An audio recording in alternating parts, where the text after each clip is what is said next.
Hello everyone, কেমন আছেন? আমি ভালো আছি। আজকে দেখাবো অসমের পান্তা ভাত কীভাবে খায়। আগে দেখিয়েছি বাঙালিদের, তো পান্তা ভাত বাঙালিরা সবাই জানে কিভাবে খায়, সব সময় সব রকমভাবেই খেয়েছি আমরা।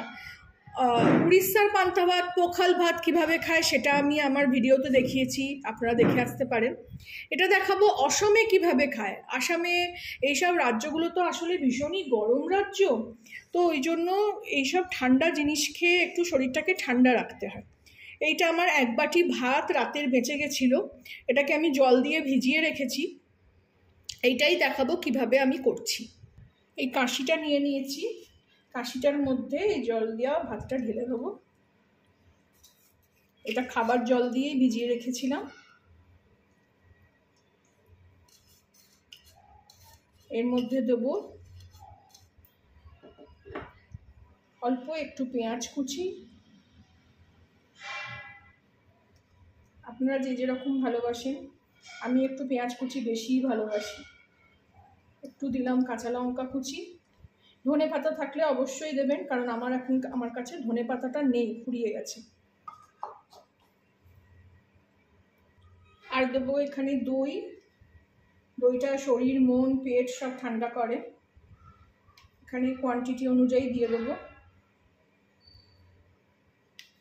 আমি দিলাম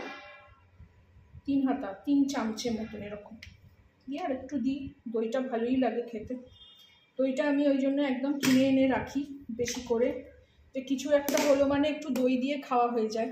আর দেবো এখানে অল্প একটু সর্ষের তেল, অল্প করে।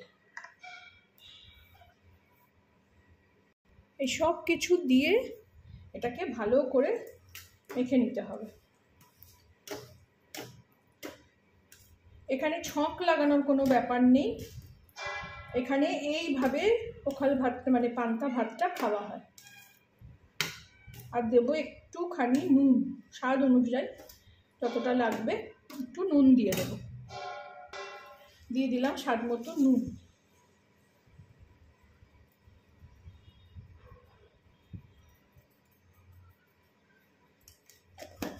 রেডি হয়ে গেল আমার অসমের পান্তা ভাত।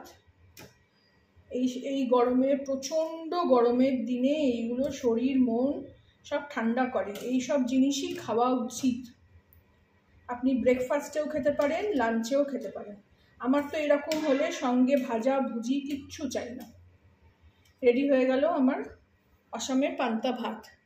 ভালো লাগলে আপনারাও বানিয়ে খাবেন, ভালো লাগলে আমাকে জানাবেন।